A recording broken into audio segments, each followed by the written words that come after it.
Wanita lansia ditemukan tewas dalam kondisi terbakar.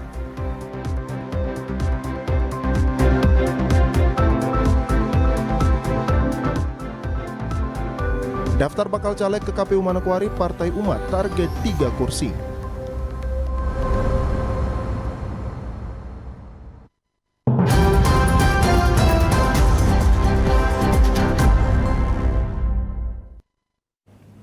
Selamat petang saudara, berita Papua Barat hari ini kembali hadir menjumpai Anda edisi Jumat 12 Mei 2023.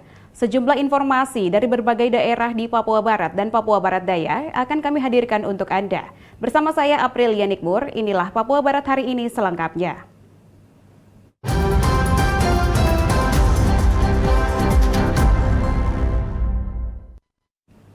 Saudara, seorang wanita lansia berinisial NK umur 70 tahun ditemukan tewas dalam rumahnya dengan kondisi terbakar di Jalan Rambutan, Distrik Sorong Timur, Kota Sorong, Papua Barat Daya. Warga di Jalan Rambutan, Distrik Sorong Timur, Kota Sorong, Papua Barat Daya digegerkan dengan jasad wanita lansia yang ditemukan tewas dalam kondisi terbakar di rumahnya pada Kamis 11 Mei 2023. Kerabat korban yang bernama Yohanes Yumame mengatakan awalnya ia mendapat telepon sekitar 06.30 waktu Indonesia Timur. Korban diketahui tinggal dalam rumahnya seorang diri dalam keadaan cacat.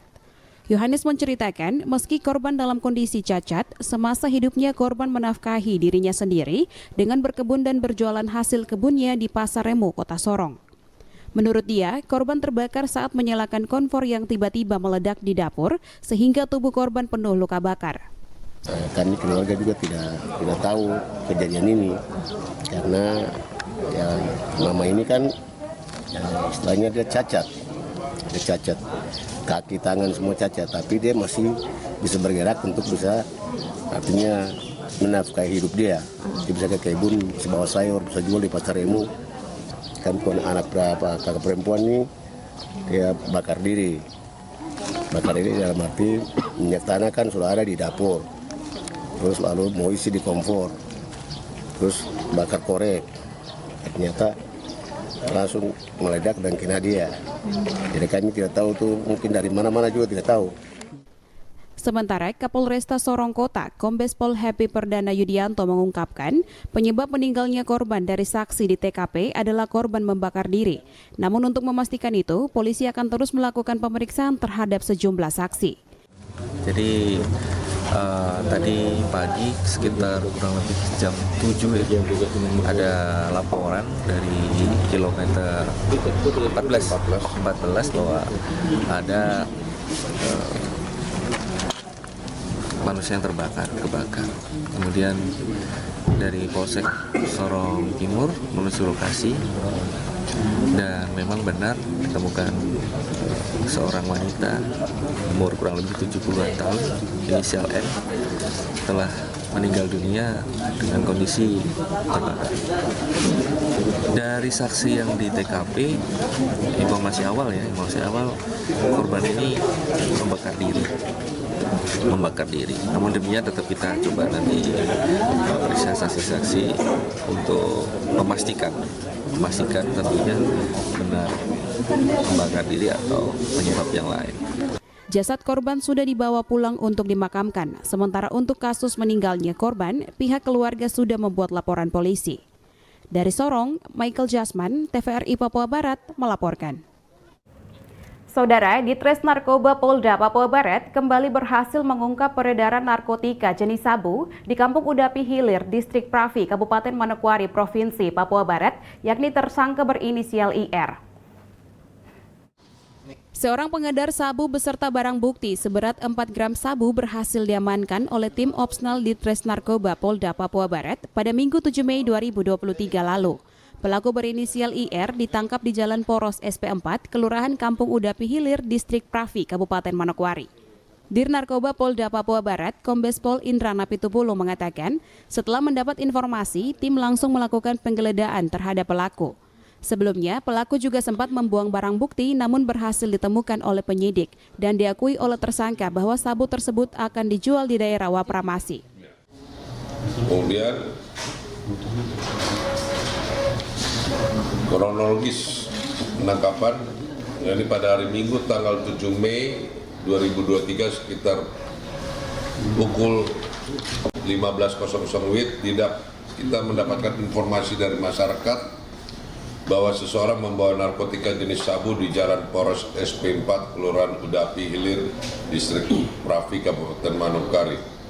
Sehingga berdasarkan informasi tersebut kemudian dilakukan penyelidikan berdasarkan ciri-ciri yang disampaikan.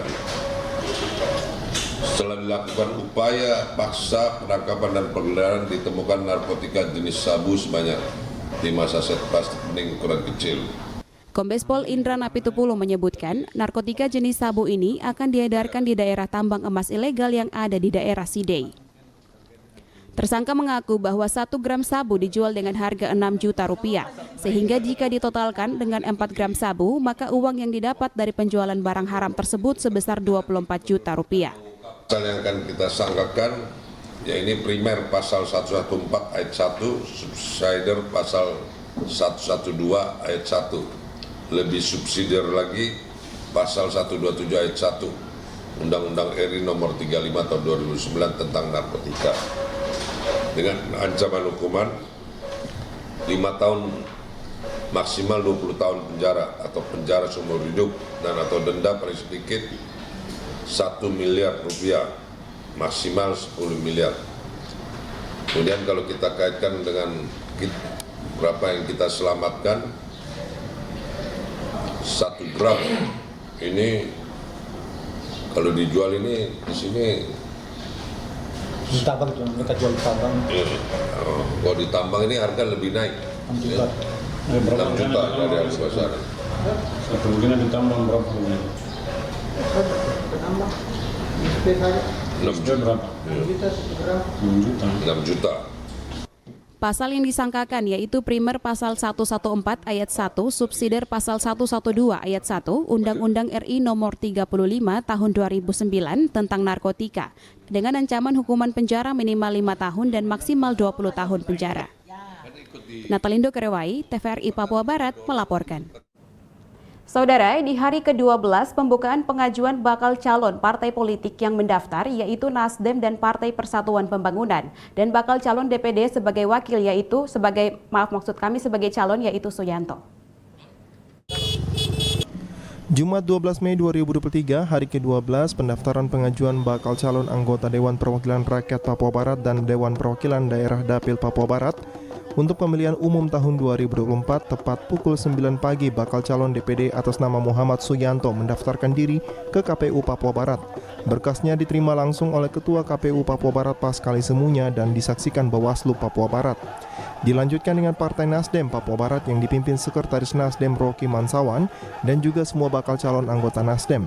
Usai Partai Nasdem dilanjutkan dengan Partai Persatuan Pembangunan yang dipimpin langsung oleh Ketua Partai Yasman Yasir bersama bakal calon yang akan diusung.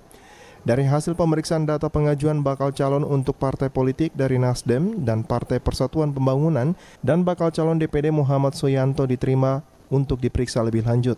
Ketua KPU Papua Barat Paskali Semunya mengatakan kepada calon DPD dan juga calon partai yang belum mendaftarkan agar segera memanfaatkan waktu dengan mendaftarkan bakal calon. Hari ke-12 hari ini sudah 6 partai ya. 6 partai yang akan tutup dengan di hari ke-12 ini Partai Persatuan Pembangunan sampai 3 tadi ya. Rata-rata semua dokumen sudah diterima, diverifikasi dan 100% by Silon. Ini tentu atas kerja keras bersama, juga ya tidak ada keluhan jaringan, Silon juga tidak maintenance dan yang terpenting adalah calon itu sudah melengkapi dokumen dan mudah untuk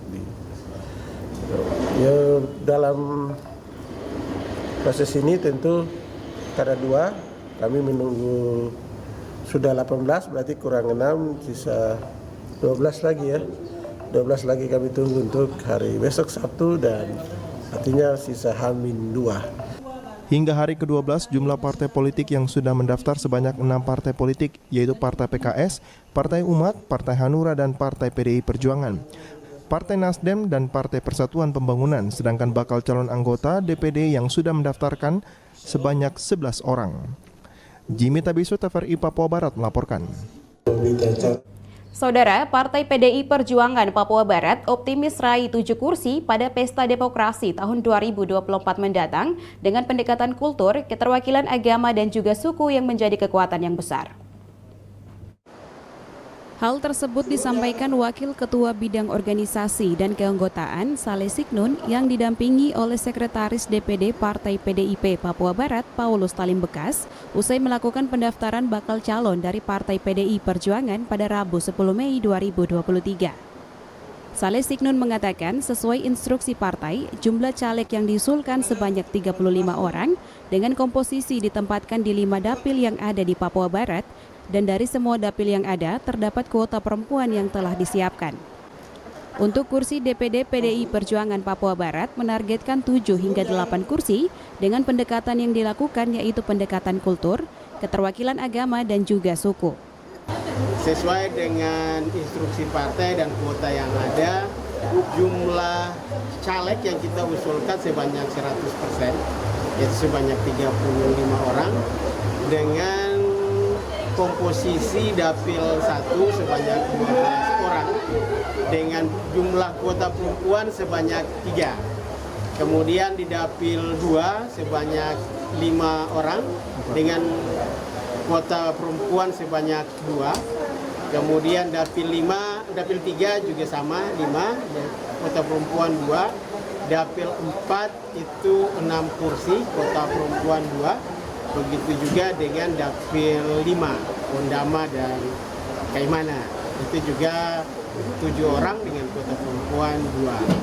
Nah, jadi sesuai dengan hasil pemeriksaan dokumen, alhamdulillah hari ini PDI Perjuangan dinyatakan memenuhi persyaratan. Untuk selanjutnya kita mempersiapkan diri pada tanggal 14. Terkait dengan target kursi, kita tidak muluk-muluk. Karena untuk saat ini kita punya 4 kursi, maka target kita adalah sekitar 7 sampai 8 kursi. Ini adalah angka yang rasional, karena sesuai dengan pemetaan hari ini ada 5 dapil, maka target kita minimal setiap dapil itu 1, sementara ada dapil tertentu, itu yang kita bisa mendapat tambahan 2 kursi.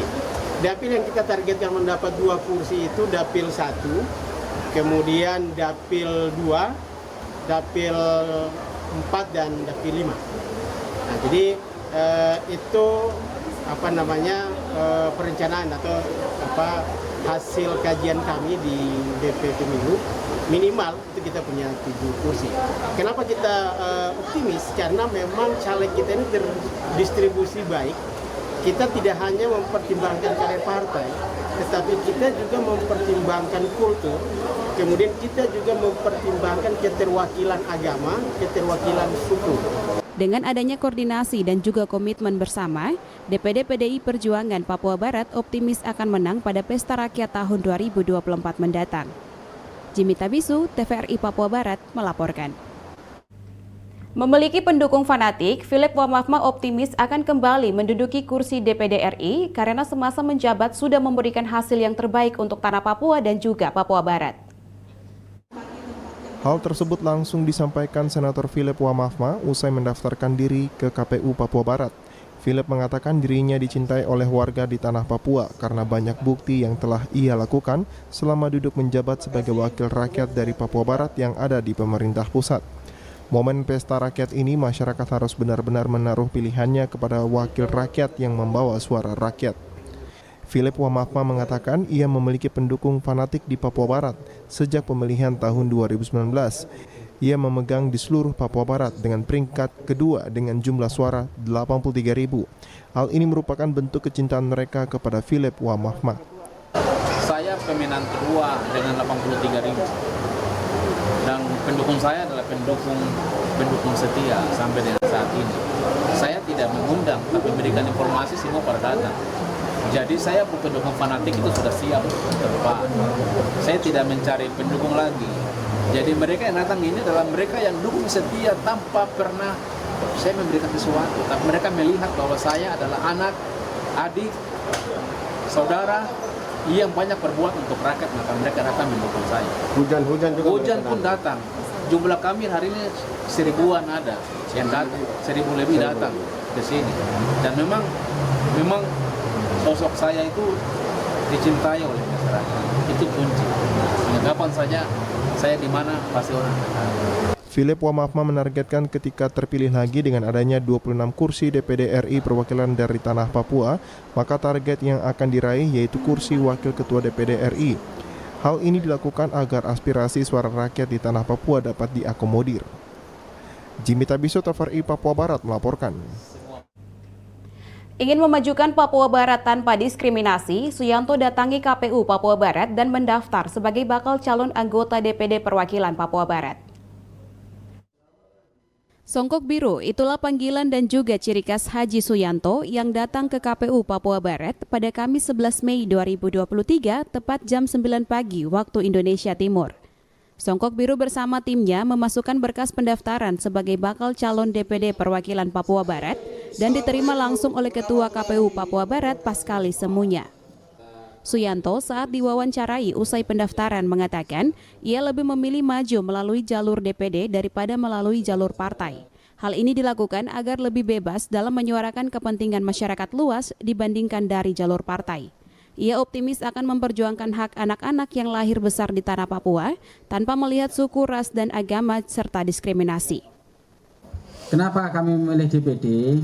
Karena DPD ini betul tadi, kita lebih luas. Kalau partai itu kan kita, mohon maaf, mungkin kita memperjuangkan hanya golongan tertentu ya. Tapi kesannya, walaupun sebenarnya tidak seperti itu.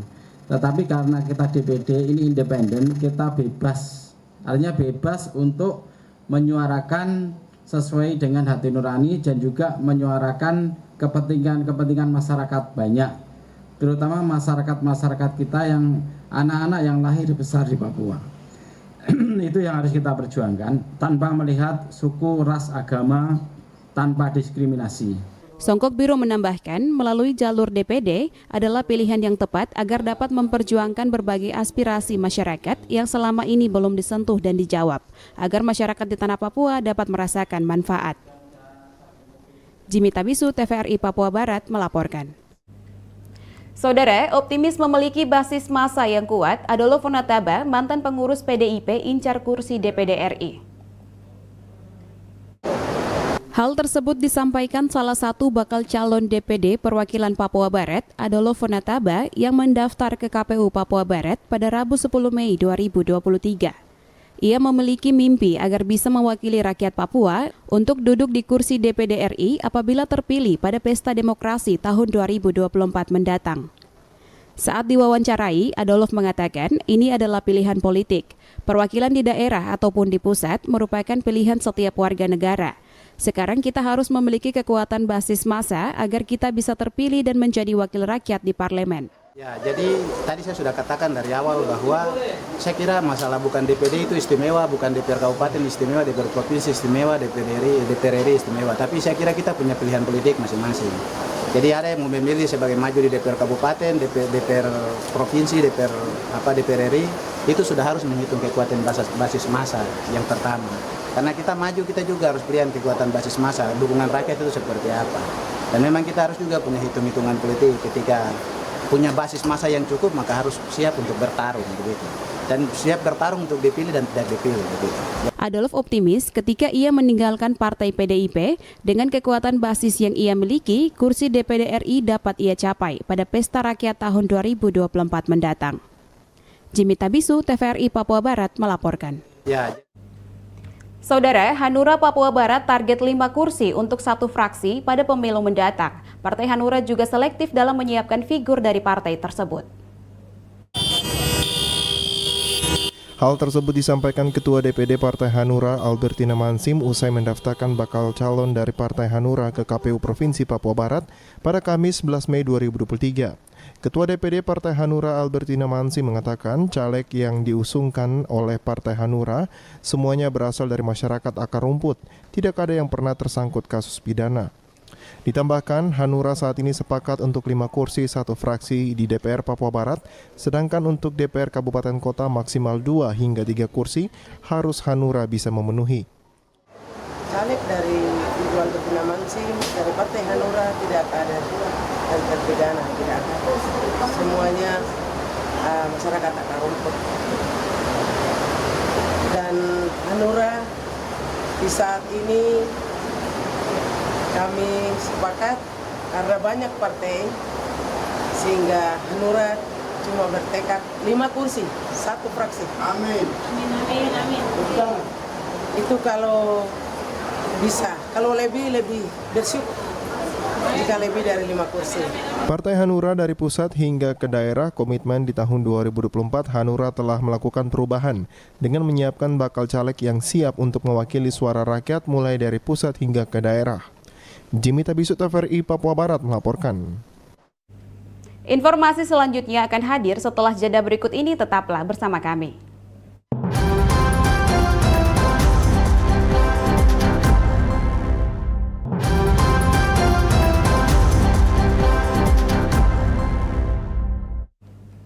Terima kasih Anda masih bersama kami. Saudara, Partai Umat Kabupaten Manokwari menargetkan sebanyak 3 kursi pada pemilihan calon legislatif tahun 2024 setelah berkas pengajuan diterima Komisi Pemilihan Umum Kabupaten Manokwari pada Jumat 12 Mei 2023. Partai Umat merupakan partai kelima yang mendaftar ke kantor Komisi Pemilihan Umum Kabupaten Manokwari pada Jumat 12 Mei 2023 siang tadi. Setelah hampir 1 jam verifikasi data, sebanyak 30 bakal caleg yang diajukan Partai Umat diterima KPU Kabupaten Manokwari dan disambut meriah oleh massa pendukung mereka yang berada di sekitar KPU Kabupaten Manokwari. Ketua KPU Aplena Rumakeum menyampaikan Partai Umat Kabupaten Manokwari dengan jumlah daerah pemilihan 4 dinyatakan dokumen pengajuan bacalek anggota DPR Kabupaten Manokwari pada pemilihan tahun 2024 dinyatakan diterima. Aplena menambahkan selanjutnya akan dilakukan verifikasi administrasi terhadap dokumen administrasi bakal calon. Bulan Mei tahun 2023 pukul 13.45 waktu Indonesia Timur bertempat di Manokwari telah diterima pengajuan bakal calon anggota DPRD Kabupaten Kota untuk pemilihan umum tahun 2024 atas nama Partai Politik Peserta Pemilu Partai Umat tingkat kabupaten, jenis pemilihan DPRD kabupaten, jumlah daerah pemilihan 4, berupa dokumen syarat pengajuan bakal calon dalam bentuk dokumen asli fisik sebanyak 1 rangkap dan dokumen digital yang diunggah melalui silon. Setelah dilakukan pemeriksaan, dokumen pengajuan bakal calon dinyatakan diterima berdasarkan lampiran tanda penerimaan pengajuan bakal calon anggota DPRD Kabupaten Kota dalam pemilihan umum tahun 2024 sebagaimana terlampir. Ketua DPD Partai Umat Kabupaten Manokwari Narir Rahakbao pada konferensi pers mengatakan Partai Umat menargetkan sebanyak 3 kursi pada pemilihan bakal calon legislatif tahun 2024 di Kabupaten Manokwari. Itu diajukan Partai Umat ada 30 bacalek dari dapil masing-masing. Itu target dipilih nanti seperti apa? Ada target tidak? Tentu kami dari Partai Umat kami komitmen bahwa kami target 3 kursi di Kabupaten Manokwari. Saya komitmen bahwa 3 kursi. Natalindo Kerwai, TVRI Papua Barat melaporkan. Dewan Pimpinan Wilayah Partai Nasdem Papua Barat Daya resmi mendaftarkan 30 bakal calon legislatif DPR ke Komisi Pemilihan Umum KPU Kota Sorong. Sementara bakal calon legislatif DPR Provinsi Partai Nasdem gagal mendaftar karena terkendala aplikasi sistem pencalonan silon. Dewan Pimpinan Wilayah Partai Nasdem resmi mendaftarkan 30 bakal calon legislatif DPR Kota ke Komisi Pemilihan Umum KPU Kota Sorong pada Kamis 11 Mei 2023 kemarin. Kedatangan bakal caleg DPR diterima langsung oleh Ketua dan Komisioner KPU Kota Sorong. Setelah itu, Ketua DPD Partai Nasdem Kota Sorong Rainley Mansawan bersama pengurus Nasdem menyerahkan dokumen pendaftaran kepada Ketua KPU Kota Sorong untuk diperiksa dokumen pendaftaran berkasnya. Setelah dinyatakan lengkap, daftar bakal caleg Partai Nasdem menunggu waktu tahapan berkas. Dari tahapan awal sudah dilalui, di mana Partai Nasdem telah mengusung 30 bakal caleg, Dapil 1 7 bakal caleg, Dapil 2 8 bakal caleg, Dapil 3 9 bakal caleg, dan Dapil 4 6 bakal caleg.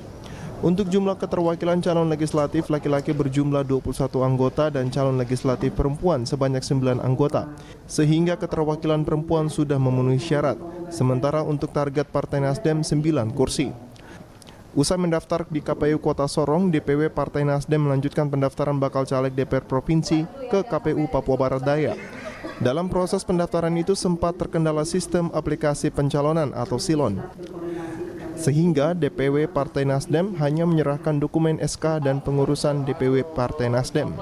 Tetap datang ke KPU Provinsi Papua Barat Daya untuk meminta penjelasan. Dan tadi sesuai dengan hasil pertemuan tadi sudah cukup jelas bahwa memang ada beberapa hal yang menyebabkan sehingga sipol untuk Papua Barat Daya itu belum terbuka. Dan melalui komunikasi kami ternyata ada beberapa partai yang sudah, ada yang belum, sehingga KPU akan mengeluarkan berita acara apabila 18 partai politik semua secara resmi telah mensubmit data kepengurusan dalam sipol, sehingga itu yang kemudian menjadi hambatan. Sementara itu, PLT Ketua KPU Papua Barat Daya, Fatmawati, mengungkapkan aplikasi sistem pencalonan SILO mulai terjadi kendala di 3 daerah otonomi baru termasuk di Papua Barat Daya. Masalah ini pihak KPU Papua Barat Daya sudah menyampaikan ke KPU RI. Hingga saat ini masih proses sinkronisasi data. Ya, untuk Nasdem memang telah kami terima surat pengajuan bakal calonnya dari kemarin bahwa mereka mengajukan hari ini di jam 1 siang. Kemudian memang posisinya masih sama seperti kemarin, masih terjadi kendala sinkronisasi aplikasi Silon dan juga Sipol. Ini berhubungan dengan pemutakhiran data partai politik pada Sipol untuk daerah DOB. Bukan hanya Papua Barat Daya, tetapi 3 DOB lainnya juga terkendala sama seperti kami. Nah, semua persoalan ini sudah kami sampaikan kepada KPU RI dan saat ini masih dalam proses sinkronisasi data. KPU Papua Barat Daya akan berupaya jika waktu 2 hari aplikasi SILO dan Sipol belum ada sinkronisasi, pihak KPU Papua Barat Daya akan berkoordinasi dengan KPU RI mencari solusi lain. Dari Sorong, Mikal Jasman, TVRI Papua Barat melaporkan. Saudara, hingga hari ke-11 sejak pembukaan pendaftaran pada 1 Mei 2023 lalu, baru 3 partai politik yang mendaftarkan nama calegnya ke KPU Fakfak Papua Barat. Komisioner KPU Fakfak Bidang Teknis Hasanuddin Retop mengatakan, hingga hari ke-11 baru 3 parpol yang mendaftarkan calegnya ke KPU Fakfak. Menurut Hasanuddin, 2 partai yaitu PSI dan Partai Hanura telah menyerahkan berkas pendaftaran serta telah diterima dan telah menandatangani berita acara. Sementara PDI Perjuangan baru mendatangi KPU pada Kamis 11 Mei 2023 untuk mendaftarkan calegnya. Namun di tanggal 8, Partai Solidaritas Indonesia, Partai PSI, pada pukul 14.00 pada tanggal 8 mereka mendatangi KPU dan menyerahkan dokumen bakal calon anggota DPRD Kabupaten Fakfak dari DPD PSI. Dalam proses penelitian dokumen, kami menyatakan memenuhi syarat sehingga kami keluarkan berita acara. Terus selanjutnya pada tanggal 10 kemarin pada hari Rabu, kami juga kedatangan Partai Hak Nurani Rakyat. Pada pukul 12.00 mereka tiba di kantor KPU Fakfak dan menyerahkan dokumen bakal pasangan calon. Dan dalam proses penelitian dan verifikasi, mereka memenuhi syarat juga sehingga kami keluarkan berita acara. Sementara itu, Ketua KPU Fakfak Dihuru Dekri Rajaloa mengatakan proses seleksi berkas parpol yang masuk ke KPU akan dilakukan bersama Bawaslu. Oleh karena itu, dihimbau agar parpol yang akan memasukkan data fisiknya di KPU harus memastikan input data di silon KPU sudah selesai agar tidak menghambat proses pendaftaran dan verifikasi berkas. Setelah melakukan penerimaan atau penerimaan dokumen, itu melakukan penelitian dan pencocokan. Namun bukan kami KPU sendiri, tetapi didampingi oleh rekan-rekan dari Bawaslu dari sisi pengawasan. Dan kemudian setelah pencocokan dan penelitian itu semua cocok dan sesuai dengan apa yang di input di aplikasi Silon. Nah, himbauan kami pada semua partai untuk mendaftar ke KPU Kabupaten Pakpak agar menyiapkan semua dokumen yang nanti diserahkan kepada KPU, lalu kemudian menginput segala administrasinya ke Silon, sehingga nanti pada saat pendaftaran itu bisa berjalan dengan lancar, bisa berjalan dengan baik, dan kemudian kami KPU juga bisa bekerja dengan maksimal. Sesuai pantauan TVRI di kantor KPU Fakfak, rombongan PDI Perjuangan datang dengan pengawasan massa menggunakan puluhan kendaraan dan disambut oleh grup tari-tarian. Rombongan tiba di KPU tepat jam 10.00 waktu Indonesia Timur dan setelah mendaftar di buku tamu diizinkan masuk oleh KPU ke ruangan sidang. Di hari yang sama Partai Nasdem baru mendaftar sekitar pukul 17.00 waktu Indonesia Timur. Dari Fakfak, Frans Tamela, TVRI Papua Barat melaporkan. Saudara, dalam sambutannya, PJ Gubernur Papua Barat pada pembukaan Temu Raya Majelis Jemaat GKI Seklasis Manokwari menghimbau agar gereja juga ikut ambil bagian dalam penanganan stunting dan kemiskinan ekstrim di Provinsi Papua Barat.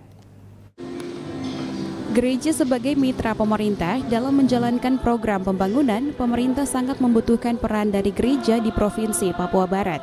Berbagai persoalan dalam menjalankan roda pemerintahan tidak dapat dilakukan oleh pemerintah semata, namun gereja yang di dalamnya terdapat para pelayan, pendeta dan majelis sangat dibutuhkan perannya. Hal ini menjadi bagian penting yang ditegaskan oleh penjabat Gubernur Papua Barat, Paulus Waterpau, pada pembukaan Temu Raya Majelis GKI Klasis Manokwari. Waterpau mengatakan masalah stunting, kemiskinan ekstrim dan masih ada masalah urgent lainnya membutuhkan peran gereja terutama GKI. Oleh karena itu, ia berharap dalam penanganan stunting harus ada posyandu yang dibentuk oleh gereja. Hari ini stunting kita, hari ini kemiskinan ekstrim kita sangat tinggi. Untuk sekolah apa lagi? Tapi kami mendapat ini sentuhan bukan tugas kami saja. Makanya saya bilang nanti konsepnya posyandu itu kita tidak ada bikin aturan, letaknya di gereja. Bagaimana? Bapak Ibu setuju? Ya, posyandu. Jadi nanti ada ibu-ibu bekerja, mendapat istilahnya, dan posyandu dia kita kasih makanannya, yang nanti hari masak, terus kasih makan balita-balita itu. Atau balita, di bawah 2 tahun. Atau mungkin ibu hamil muda, ibu hamil dalam media, atau yang menyusui. Nah itu makanannya berisi dengan wilayah dari kita. Setuju Bapak Ibu? Penjabat Gubernur berharap hal ini dapat diputuskan secara bersama sehingga penanganan stunting yang menjadi isu nasional pun dapat ditangani secara bersama. Mengenai stunting dan kemiskinan ekstrim di Papua Barat ini kami saya sekali ini berkabupaten dan itu agar kita buat satu tugas dan tugas kita sudah kita bentuk SK-nya sudah kuat nanti tinggal ditindaklanjuti. Hari ini Pak Bupati ada buat berjalan dan kita hadir sama-sama kita deklarasinya. Tapi saya mau berharap ini menjadi catatan juga bagi teman ini kalau dibahas oleh Mas Sudri kita gerakkan semua gereja untuk mempercepat pelayanan akan anak-anak yang kurang gizi dan rumah yang kurang gizi. Dan mungkin anak-anak yang stunting itu Bapak Ibu sehat-sehat, mereka sehat-sehat, cuma tinggi badannya kurang dan itu kurang untuk mereka. Mungkin berat badan mereka kurang, berlimbang, artinya ada gizi yang tidak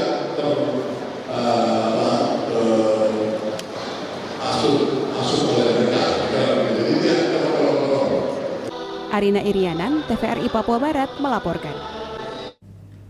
Informasi selanjutnya akan hadir setelah jeda berikut ini, tetaplah bersama kami.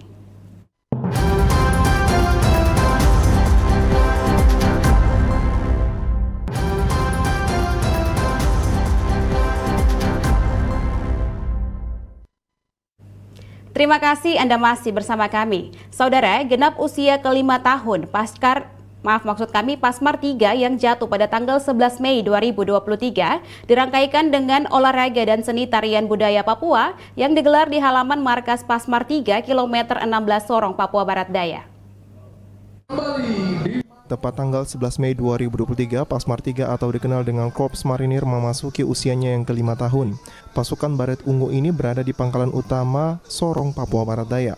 Peringatan HUT Pasmar 3 dengan tema 5 tahun pengabdian Pasmar 3 untuk Indonesia. Peringatan HUT ke-5 tahun ini, Pasmar 3 dihadiri oleh PJ Gubernur Papua Barat Daya Muhammad Musaat, Kapolda Papua Barat Irjen Pol Daniel Tahimonang Silitonga, Pangdam 18 Kaswari Majen TNI Gabriel Lema, Komandan Pasmar 3 Brigjen TNI Marinir Sugianto, serta sejumlah perwakilan pemerintah dan BUMN. Peringatan HUT ke-5 Pasmar 3 digelar Jalan Sehat bersama yang diikuti oleh jajaran TNI Polri. Jalan Sehat tersebut dilepas oleh PJ Gubernur Papua Barat Daya dengan rute halaman Mako Pasmar 3. PJ Gubernur Papua Barat Daya Muhammad Musaat mengatakan di HUT-nya ke-5 Pasmar 3 lebih bersinergi dengan semua komponen baik pemerintah dan stakeholder lainnya. PJ berharap dengan adanya Pasmar 3 akan membuat kenyamanan dalam membantu keamanan dan ketertiban, dan Pasmar 3 bisa bersinergi dengan anak bangsa di Provinsi Papua Barat Daya. Dalam rangkaian HUT Pasmar 3 ke-5, ya, kita harapkan dengan peringatan HUT ke-5 ini harus jadikan momentum untuk Pasmar 3 semakin bersinergi dengan semua komponen unsur baik pemerintah maupun stakeholders yang lain, dan harapan kita kehadiran Pasmar 3 akan semakin memberikan kenyamanan, ikut membantu menjaga keamanan, ketertiban, dan juga yang terpenting adalah bagaimana bisa bersinergi, berkolaborasi dengan komponen-komponen anak bangsa yang ada di Provinsi Papua Barat Daya ini, dan mudah-mudahan Pasmar 3 semakin kuat, ya, semakin berjaya dan semakin bermakna bagi banyak orang di wilayah Provinsi Papua Barat Daya pada khususnya dan Indonesia pada umumnya. Dalam rangkaian HUT juga digelar lomba voli, sepak takraw, tenis meja, basket, dan lomba menembak. Di akhir acara, Kapolda Papua Barat menyerahkan peralatan olahraga kepada Komandan Pasmar 3. Dari Sorong, Mikal Jasman, TVRI Papua Barat melaporkan. Saudara, Wakil Bupati Fakfak Yohana Hindo menegaskan masyarakat wajib mendukung program TNI Manunggal Membangun Desa karena program tersebut sangat membantu pemerintah dalam percepatan pembangunan di daerah. Hal tersebut dikatakan Wakil Bupati Fakfak Yohana Dina Hindom ketika membacakan sambutan tertulis Bupati Fakfak pada pembukaan TMMD ke-116 yang dipusatkan di kantor Bupati Fakfak.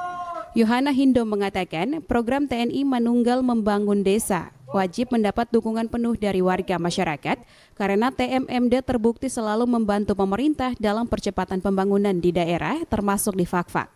Hadirin yang saya hormati, TNI Manunggal Membangun Desa merupakan suatu program terpadu antara TNI pemerintah daerah yang bertujuan untuk mempercepat pelaksanaan pembangunan daerah dengan harapan.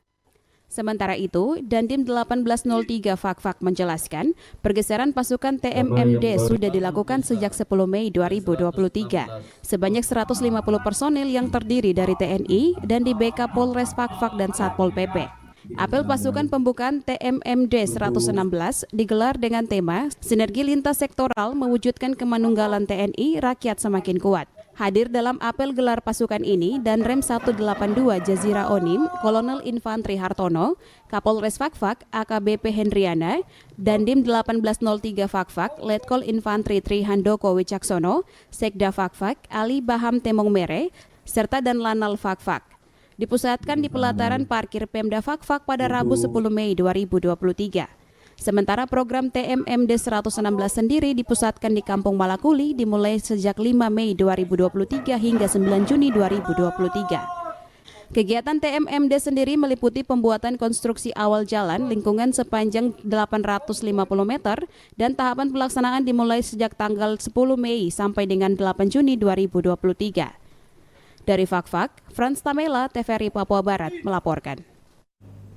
Saudara, sejumlah persiapan tengah dilakukan Pusat Layanan Haji dan Umroh Kantor Kementerian Agama Kabupaten Manokwari untuk keberangkatan para jamaah haji ke Tanah Suci yang akan digelar pada bulan Juni 2023 mendatang. Ditjen Penyelenggaraan Haji dan Umroh mulai menggelar bimbingan bagi jemaah haji. Program ini menjadi bagian dari persiapan penyelenggaraan ibadah haji 1444 Hijriah pada tahun 2023 yang berlangsung di Pusat Layanan Haji dan Umroh Terpadu Kantor Kementerian Agama Kabupaten Manokwari belum lama ini. Kepala Seksi Penyelenggaraan Haji Kementerian Agama Kabupaten Manokwari, Harwade Wugaje, kepada TVRI Papua Barat mengatakan, persiapan yang dilakukan sampai dengan hari ini, pelaksanaan penyelenggara jemaah haji Kabupaten Manokwari mulai dari pemeriksaan kesehatan sudah mencapai 90%. Meskipun ada beberapa kendala yang dihadapi seperti ada beberapa jemaah haji yang tidak dapat melakukan biometrik karena sidik jari ataupun wajah tidak terbaca oleh sistem aplikasi yang ada di Arab Saudi. Selain itu, persyaratan lainnya yang sedang disiapkan adalah dokumen paspor milik jemaah haji. Untuk pelaksanaan ibadah haji, prosesi yang kita lakukan sampai dengan saat ini terkait dengan proses pemeriksaan kesehatan, tentunya alhamdulillah kita sudah mencapai kurang lebih 90%. Karena ada beberapa jamaah juga yang mungkin masih belum punya kesempatan dalam hal terkait dengan pemeriksaan kesehatan dan juga cadangan yang kita memang persiapkan untuk pemeriksaan kesehatan juga. Terus terkait dengan persiapan lainnya juga dokumen-dokumen terkait dengan paspor dan pemeriksaan atau perekaman biometrik itu juga kita lakukan, walaupun memang perekaman biometrik ini kita masih ada kendala yang kita hadapi terkait dengan beberapa jamaah yang tidak dapat melakukan biometrik karena mungkin sidik jari ataupun wajah sudah tidak terbaca oleh sistem aplikasi BioVisa Saudi ini yang. Untuk kuota jemaah haji tahun 2023 Kabupaten Manokwari sebanyak 178 orang. Sementara itu dikatakan Harwadi terkait dengan pelunasan jemaah haji yang akan berangkat ke Arab Saudi, masih tersisa 1 orang calon jemaah haji yang belum melunasi, sehingga batas waktu pelunasan diperpanjang hingga tanggal 12 Mei 2023. Hal ini dilakukan agar calon jemaah haji bisa segera melunasi sebelum keberangkatan ke Arab Saudi. Mungkin terkait dengan kota Manokwari yang diberikan oleh pemerintah pusat kepada kita itu berjumlah 178. Terkait dengan pelunasan ini kita masih 99% karena masih ada 1 orang yang belum melunasi. Sehingga mudah-mudahan dalam waktu batas pelunasan yang diperpanjang pemerintah kemarin sampai dengan tanggal 12 Mei, mudah-mudahan 1 orang ini bisa proses pelunasan. Salah satu peserta jemaah haji, Abdullah Manarai, bersyukur dipanggil untuk melaksanakan ibadah haji tahun ini. Tentu mewakili jemaah haji lainnya, dirinya menyampaikan terima kasihnya kepada Kementerian Agama yang telah membantu mulai proses administrasi, kemudian berbagai macam tes kesehatan, sampai pada pelaksanaan bimbingan manasik haji yang telah diikuti oleh mereka. Tahun ini saya bisa bersama-sama dengan jemaah haji yang lainnya di Kabupaten Manokwari dapat dipanggil untuk melaksanakan ibadah haji. Tentu rasa syukur yang tak terhingga bisa melaksanakan itu semua. Dan tentu juga kita berterima kasih kepada Kementerian Agama yang telah membantu baik dalam proses administrasi, kemudian berbagai macam tes kesehatan, tes kebugaran, sampai pada pelaksanaan bimbingan manasik haji kepada kami semua, sehingga itu sangat membantu kami agar nantinya di dalam pelaksanaan ibadah haji di Tanah Suci dapat berjalan dengan baik dan lancar. Sesuai jadwal yang diterbitkan dari Kementerian Agama Republik Indonesia, jemaah haji asal Manokwari akan menuju embarkasi Makassar pada tanggal 5 Juni 2023, kemudian diberangkatkan ke Arab Saudi pada tanggal 6 Juni 2023. Natalindo Kerewai, TVRI Papua Barat, laporkan. Saudara, puluhan pelaku UMKM dan Papua Muda Inspiratif Papua Barat di Manokwari mengikuti fasilitasi pengembangan kemasan produk. Pemerintah Kabupaten Manokwari melalui Dinas Perindakop bekerjasama dengan Kementerian Perdagangan sejak Kamis kemarin melaksanakan fasilitasi pengembangan kemasan produk bagi pelaku UMKM dan Papua Muda Inspiratif. Selama 2 hari peserta mengikuti pelatihan dengan berbagai materi tentang bagaimana mengemas hasil produk mereka baik pangan dan juga souvenir serta pakaian yang dihasilkan. Sekretaris Dinas Perindakop Teguh Budi Prakoso kepada TVRI Papua Barat Jumat pagi tadi mengatakan, melalui pelatihan ini para peserta dapat mengembangkan kemasan produk dengan baik demi keamanan konsumen serta memiliki nilai jual. Mereka ini rata-rata produknya adalah produk makanan dan souvenir. Pelatihan ini bertujuan untuk bagaimana sebenarnya teman-teman UMKM ini bisa mengembangkan kemasan produknya lebih baik, lebih aman bagi konsumen, tetapi juga memiliki daya tahan cukup lama, sehingga selain meningkatkan kualitas produk, tapi juga memberikan perlindungan terhadap konsumen. Di samping itu, Marcelius Aranggear sebagai pelaku UMKM Senja Papua Kuliner mengatakan, kegiatan ini sangat bermanfaat, khususnya cara mengemas produk yang mereka hasilkan. Untuk kegiatan pelatihan di hari ini sangat bermanfaat untuk kami, apalagi kami yang sudah lama berkecimpung di dunia usaha seperti ini, dan ini melatih kami dalam pembuatan kemasan sehingga kemasan ini terlihat unik dan menarik perhatian untuk pelanggan yang membelinya. Lalu selama ini untuk produk yang dijual kemasannya sendiri dari Adi dorong merasa bahwa sudah aman atau bagaimana? Dari kami sendiri kami merasa aman, tapi ketika kami melakukan pelatihan ini ternyata ada tingkatan-tingkatan yang bagaimana dilakukan untuk menghasilkan produk yang lebih baik. Itu kita tahu adalah begitu ya, produk terus kemasannya harus ditambah-tambah di dalam produk-produknya. Ya, terus juga meningkatkannya punya hasil dari produk ini tuh harus ada punya keunikan sendiri gitu, biar beda daripada yang lain. Ya. Terus juga ada plastik juga tuh harus bisa tahan banting dari sinar matahari sehingga isi dari kemasan ini tetap bertahan lama. Pelatihan yang berlangsung selama 2 hari di Manokwari ini, para peserta juga melakukan konsultasi dengan para pemateri terkait dengan kemasan produk mereka. Arina Irianan, TVRI Papua Barat melaporkan. Saudara, informasi tadi sekaligus menutup jumpa kita pada Papua Barat hari ini, edisi Jumat 12 Mei 2023. Mewakili seluruh kerabat kerja yang bertugas, saya Aprilia Nikmur pamit undur diri dari hadapan Anda. Terima kasih atas kebersamaan Anda dan sampai jumpa.